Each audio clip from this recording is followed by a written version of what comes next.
ओम शांति। 8 मई 2025 की साकार मधुर मुरली है। प्यारे प्यारे मीठे मीठे बाप दादा हम बच्चों से कहते हैं, मीठे बच्चे, देही अभिमानी बन बाप को याद करो तो याद का बल जमा होगा। याद के बल से तुम सारे विश्व का राज्य ले सकते हो। प्रश्न: कौन सी बात तुम बच्चों के ख्याल ख्वाब में भी नहीं थी जो प्रैक्टिकल हुई है? उत्तर: तुम्हारे ख्याल ख्वाब में भी नहीं था कि हम भगवान से राजयोग सीख कर विश्व के मालिक बनेंगे, राजाई के लिए पढ़ाई पढ़ेंगे। अभी तुम्हें अतः खुशी है कि सर्वशक्तिमान बाप से बल लेकर हम सत्युगी राज्य अर्थात स्वराज्य अधिकारी बनते हैं। ओम शांति। यहाँ बच्चियां बैठती है प्रैक्टिस के लिए।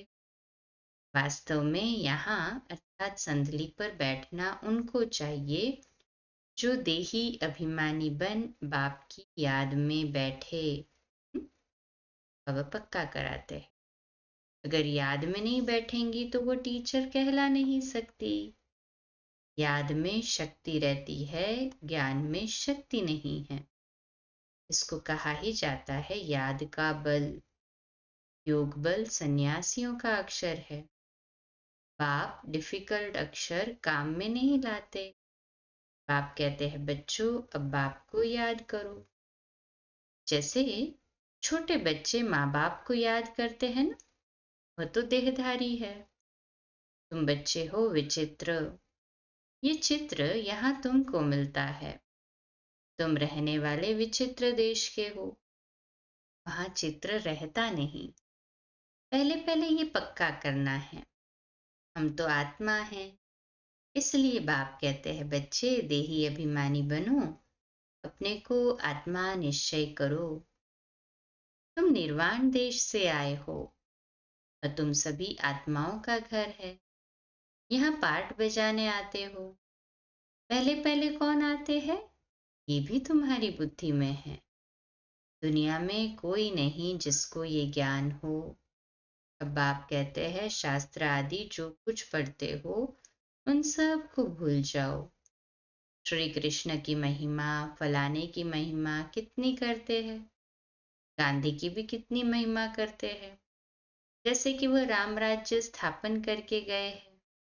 परंतु शिव भगवान वाच आदि सनातन राजा रानी के राज्य का जो कायदा था, बाप ने राजयोग सिखाकर राजा रानी बनाया। उस ईश्वरीय रस्म रिवाज को भी तोड़ डाला। बोला, राजा ही नहीं चाहिए, हमको प्रजा का प्रजा पर राज्य चाहिए।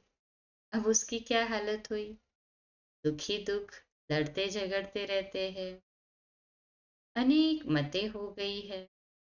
अभी तुम बच्चे श्रीमत पर राज्य लेते हो। इतनी तुम्हारे में ताकत रहती है जो वहां लश्कर आदि होता नहीं। डर की कोई बात ही नहीं है। इन लक्ष्मी नारायण का राज्य था, अद्वैत राज्य था, दो थे ही नहीं जो ताली बजे। उसको कहा ही जाता है अद्वैत राज्य। तुम बच्चों को बाप देवता बनाते हैं, फिर द्वैत से दैत्य बन जाते हैं रावण द्वारा ही। तुम बच्चे जानते हो हम भारतवासी सारे विश्व के मालिक हैं। तुमको विश्व का राज्य सिर्फ याद बल से मिला था, अब फिर मिल रहा है। कल्प कल्प मिलता है, सिर्फ याद के बल से। पढ़ाई में भी बल है। जैसे बैरिस्टर बनते हैं तो बल है ना, वह है पाई पैसे का बल। तुम योग बल से विश्व पर राज्य करते हो। सर्वशक्तिमान बाप से बल मिलता है। कहते हो, बाबा हम कल्प कल्प आपसे सत्युग का स्वराज्य लेते हैं, फिर गवाते हैं, फिर लेते हैं। तुमको पूरा ज्ञान मिला है। अभी हम श्रीमत पर श्रेष्ठ विश्व का राज्य लेते हैं। विश्व भी श्रेष्ठ बन जाता है। ये रचता और रचना का ज्ञान तुमको अभी है। इन लक्ष्मी नारायण को भी ज्ञान नहीं होगा कि हमने राजाई कैसे ली। यहाँ तुम पढ़ते हो फिर जाकर राजाई करते हो। कोई अच्छे अच्छे धनवान के घर में जन्म लेते हैं तो कहा जाता है ना, इसने आगे जन्म में अच्छा कर्म किया है, दान पुण्य किया है, जैसा कर्म ऐसा जन्म मिलता है। अभी तो ये है ही रावण राज्य। यहाँ जो भी कर्म करते हैं वह विकर्म होता, सीढ़ी उतरनी ही है। सबसे बड़े ऊंच से ऊंच देवी देवता धर्म वालों को भी सीढ़ी उतरनी है। सतो रजो तमो में आना है। एक चीज नई से फिर पुरानी होती है। अभी तुम बच्चों को अतः खुशी होनी चाहिए। तुम्हारे ख्याल ख्वाब अर्थात संकल्प स्वप्न में भी नहीं था कि हम विश्व के मालिक बनते हैं। भारतवासी जानते हैं कि इन लक्ष्मी नारायण का सारे विश्व पर राज्य था। पूज्य थे सो फिर पुजारी बने हैं। गाया भी जाता है, आपे ही पूज्य आपे ही पुजारी। अब तुम्हारी बुद्धि में ये होना चाहिए। ये नाटक तो बड़ा वंडरफुल है। कैसे हम 84 जन्म लेते हैं उनको कोई नहीं जानते। शास्त्रों में 84 लाख जन्म लगा देते हैं। पाप कहते हैं ये सब भक्ति मार्ग के गपोड़े हैं। रावण राज्य है ना, राम राज्य और रावण राज्य कैसे होता है ये तुम बच्चों के सिवाय और कोई की बुद्धि में नहीं है। रावण को हर वर्ष जलाते हैं तो दुश्मन है ना। 5 विकार मनुष्य के दुश्मन है। रावण है कौन, क्यों जलाते हैं कोई भी नहीं जानते। जो अपने को संगम योगी समझते हैं उनकी स्मृति में रहता है कि अभी हम पुरुषोत्तम बन रहे। भगवान हमको राजयोग सिखलाकर नर से नारायण, भ्रष्टाचारी से श्रेष्ठाचारी बनाते। तुम बच्चे जानते हो हमको ऊंचते ऊंच निराकार भगवान पढ़ाते हैं। है ये बात का नशा। कहे हाँ जी बाबा, नियता खुशी होनी चाहिए। स्कूल में स्टूडेंट की बुद्धि में रहता है ना हम स्टूडेंट है। वह तो है कॉमन टीचर पढ़ाने वाला। हाँ तो तुमको भगवान पढ़ाते हैं। जब पढ़ाई से इतना ऊंच पद मिलता है, इतना अच्छा पढ़ना चाहिए ना। है बहुत इजी, सिर्फ सवेरे आधा पौना घंटा पढ़ना है। सारा दिन धंधे आदि में याद भूल जाती है, इसलिए यहाँ सवेरे आकर याद में बैठते हैं। कहा जाता है बाबा को बहुत प्रेम से याद करो। बाबा आप हमको पढ़ाने आए हैं। हमको पता पड़ा है कि आप 5000 वर्ष बाद आकर पढ़ाते हैं। बाबा के पास बच्चे आते हैं तो बाबा पूछते हैं आगे कब मिले हो। ऐसा प्रश्न कोई भी साधु सन्यासी आदि कभी पूछ न सके। वहां तो सत्संगों में तो जो चाहे जाकर बैठते हैं। बहुतों को देखकर सब अंदर घुस जाते हैं। तुम भी अभी समझते हो। हम गीता रामायण आदि कितना खुशी से जाकर सुनते थे। समझते तो कुछ नहीं थे। बस सब भक्ति की ही खुशी है। बहुत खुशी में नाचते रहते हैं, परंतु फिर नीचे उतरते आते हैं। किस्म किस्म से हठ योग आदि करते हैं। तंदुरुस्ती के लिए ही सब करते हैं। बाप समझाते हैं ये सब है भक्ति मार्ग की रस्म रिवाज। रचता और रचना को कोई भी नहीं जानते, बाकी रहा ही क्या। रचता रचना को जानने से तुम क्या बनते हो और न जानने से तुम क्या बन पड़ते हो। तुम जानने से सॉल्वेंट बनते हो, न जानने से वही भारतवासी इंसॉल्वेंट बन पड़े हैं। गपोड़े मारते रहते हैं। क्या क्या दुनिया में होता रहता है। कितने पैसे सोना आदि लूटते हैं। अब तुम बच्चे जानते हो वहां तो हम सोने के महल बनाएंगे। बैरिस्ट्री आदि पढ़ते हैं तो अंदर में रहता है ना, हम ये इम्तिहान पास कर फिर ये करेंगे, घर बनाएंगे। तुमको क्यों नहीं बुद्धि में आता है कि स्वर्ग का प्रिंस प्रिंसेस बनने के लिए पढ़ रहे हैं। खुशी कितनी रहनी चाहिए, परंतु बाहर जाने से ही खुशी गुम हो जाती है। छोटी छोटी बच्चियां इस ज्ञान में लग जाती है। संबंधी कुछ भी समझते नहीं, कह देते जादू है, कहते हैं हम पढ़ने नहीं देंगे। इस हालत में जब तक सगीर है तो माँ बाप का कहना मानना पड़े ना। हम ले नहीं सकते। बहुत खिटपिट हो पड़ती है। शुरू में कितनी खिटपिट हुई। बच्ची कहे हम 18 वर्ष की है, बाप कहे नहीं 16 वर्ष की है। सगीर है, झगड़ा कर पकड़ ले जाते थे। सगीर माना बाप के हुक्म में चलना है। बालिग है, फिर जो चाहे सो करे। जब चाइल्ड होते हैं 18 साल से कम तो बाप गार्डियन होते। कायदे भी हैं। बाबा कहते तुम जब बाप के पास आते हो तो कायदा है अपने लौकिक बाप का सर्टिफिकेट अर्थात चिट्ठी लेकर आओ। फिर मैनर्स भी देखने होते हैं। मैनर्स ठीक नहीं है तो वापस जाना पड़ेगा। खेल में भी ऐसे होता है। ठीक नहीं खेलते तो उनको कहेंगे बाहर जाओ। आबरू अर्थात इज्जत गवाते हो। अभी तुम बच्चे जानते हो हम युद्ध के मैदान में। कल्प कल्प बाप आकर हमको माया पर जीत पहनाते हैं। मूल बात ही है पावन बनने की। पतित बने हैं विकार से। बाप कहते हैं काम महाशत्रु है। ये आदि मध्य अंत दुख देने वाला है। जो ब्राह्मण बनेंगे वही फिर देवी देवता धर्म में आएंगे। ब्राह्मणों में भी नंबरवार होते हैं। क्षमा पर परवाने आते हैं। कोई तो जल मरते हैं, कोई फेरी पहनकर चले जाते हैं। यहाँ भी ऐसे है।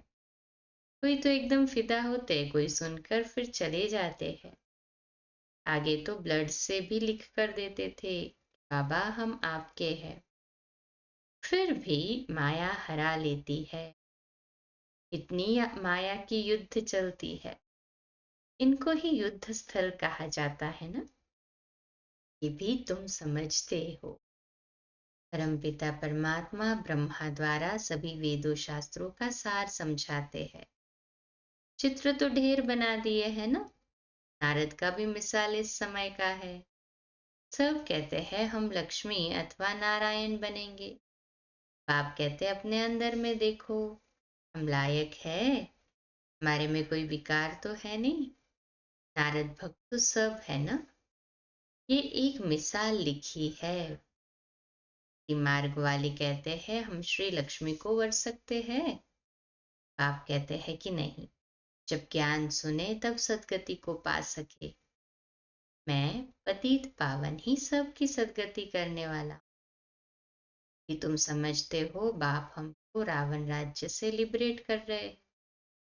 वह है जिस्मानी यात्रा। भगवानुवाच मन मना भव। बस इसमें धक्के खाने की बात नहीं। वह सब है भक्ति मार्ग के धक्के। आधा कल्प ब्रह्मा का दिन, आधा कल्प है ब्रह्मा की रात। तुम समझते हो हम सब बीके का अभी आधा कल्प दिन होगा। हम सुखधाम में होंगे, वहां भक्ति नहीं होगी। अभी तुम बच्चे जानते हो हम सब से साहूकार बनते हैं तो कितनी खुशी होनी चाहिए। तुम सब पहले रफ पत्थर थे, अब बाप सीरीन अर्थात धार पर चढ़ा रहे हैं। बाबा जौहरी भी है ना। रामानुसार बाबा ने रथ भी अनुभवी लिया है। गायन भी है गांव का छोरा। श्री कृष्ण गांव का छोरा कैसे हो सकता है। वह तो सतयुग में था ना। वो तो झूलों में झुलाते हैं, ताज पहनाते हैं। फिर गांव का छोरा क्यों कहते। गांव के छोरे श्याम ठहरे तो कभी इस समय का कल के अंत का यादगार है। सुंदर बनने आए हो। आप ज्ञान की सिरान पर चढ़ाते हैं ना। कहे हाजी बाबा ये सत का संग कल्प कल्प कल्प में एक ही बार मिलता है, बाकी सब है झूठ संग। इसलिए बाप कहते हैं हियर नो इविल। ऐसी बातें मत सुनो जहां हमारी और तुम्हारी ग्लानि करते रहते हैं। जो कुमारियां ज्ञान में आती है तो कह सकती है कि हमारा बाप की प्रॉपर्टी में हिस्सा है, क्यों ना हम उनसे भारत की सेवार्थ सेंटर खोल। कन्यादान तो देना ही है, वह हिस्सा हमको दो तो हम सेंटर खोले, बहुतों का कल्याण होगा। ऐसी युक्ति रचनी चाहिए। यह है तुम्हारी ईश्वरीय मिशन। तुम पत्थर बुद्धि को पारस बुद्धि बनाते हो। जो हमारे धर्म के होंगे वह आएंगे। एक ही घर में देवी देवता धर्म का फूल निकल आएगा, बाकी नहीं आएंगे। मेहनत लगती है ना। बाप सभी आत्माओं को पावन बनाकर सबको ले जाते हैं। इसलिए बाबा ने समझाया था, संगम के चित्र पर ले आओ। इस तरफ है कलयुग, उस तरफ है सतयुग। सतयुग में है देवताएं, कलयुग में है असुर। इसको कहा जाता है पुरुषोत्तम संगम युग। बाप ही पुरुषोत्तम बनाते हैं। जो पढ़ेंगे वह सतयुग में आएंगे, बाकी सब मुक्ति धाम में चले जाएंगे, फिर अपने अपने समय पर आएंगे। ये गोले का चित्र बड़ा अच्छा है। बच्चों को सर्विस का शौक होना चाहिए। हम ऐसी ऐसी सर्विस कर गरीबों का उद्धार कर अनेकों उनको स्वर्ग का मालिक बनाएंगे। अच्छा, मीठे मीठे सिकिलदे बच्चों प्रति माता पिता बाप दादा का याद प्यार और गुड मॉर्निंग। रूहानी बाप की रूहानी बच्चों को नमस्ते। हम रूहानी बच्चों की रूहानी माता पिता बाप दादा को याद प्यार, गुड मॉर्निंग और नमस्ते। वाह बाबा वाह, शुक्रिया बाबा, शुक्रिया। धारणा के लिए मुख्य सार। पहली पॉइंट, अपने आप को देखना है। हम श्री लक्ष्मी श्री नारायण समान बन सकते हैं। हमारे में कोई विकार तो नहीं है। फेरी लगाने वाले परवाने हैं या फिदा होने वाले हैं। ऐसे मैनर्स तो नहीं जो बाप की आबरू अर्थात इज्जत जाए। दूसरी पॉइंट, अतः खुशी में रहने के लिए सवेरे सवेरे प्रेम से बाप को याद करना है और पढ़ाई पढ़नी है। भगवान हमें पढ़ाकर पुरुषोत्तम बना रहे हैं। हम संगम योगी है, इस नशे में रहना है। आज का मीठा वरदान, सर्व गुणों के अनुभवों द्वारा बाप को प्रत्यक्ष करने वाले अनुभवी मूर्त भव। आज का सम्मान, मैं अनुभवी मूर्त आत्मा हूँ। जो बाप के गुण गाते हो उन सर्व गुणों के अनुभवी बनो। जैसे बाप आनंद का सागर है तो उसी आनंद के सागर की लहरों में लहराते रहो। जो भी संपर्क में आए उसे आनंद प्रेम सुख सब गुणों की अनुभूति कराओ। ऐसे सर्व गुणों के अनुभवी मूर्त बनो तो आप द्वारा बाप की सूरत प्रत्यक्ष हो, क्योंकि आप महान आत्माएं हो। हाँ, आप महान आत्माएं ही परमात्मा को अपनी अनुभवी मूर्त से प्रत्यक्ष कर सकती हो। ना नशा और खुशी। कहे हाँ जी बाबा। स्लोगन, कारण को निवारण में परिवर्तन कर अशुभ बात को भी शुभ करके उठाओ। अव्यक्त इशारा, रूहानी रॉयल्टी और प्योरिटी की पर्सनैलिटी। ब्राह्मणों की लाइफ, जीवन का जियदान पवित्रता है। आदि अनादि स्वरूप ही पवित्रता है। जब स्मृति आ गई कि मैं अनादि आदि पवित्र आत्मा हूँ, स्मृति आना अर्थात पवित्रता की समर्थी आना। स्मृति स्वरूप समर्थ स्वरूप आत्माएं निजी पवित्र संस्कार वाली है, तो निजी संस्कारों को इमर्ज कर इस पवित्रता की पर्सनैलिटी को धारण करो। अच्छा, कम बोलो, धीरे बोलो, मीठा बोलो, सत्य बोलो, सोच समझकर बोलो। निमित्त भाव, निर्माण भाव, निर्मल वाणी। आज का नया दिन आप सभी को मुबारक हो, मुबारक हो, मुबारक हो। शुभ दिवस। ओम शांति।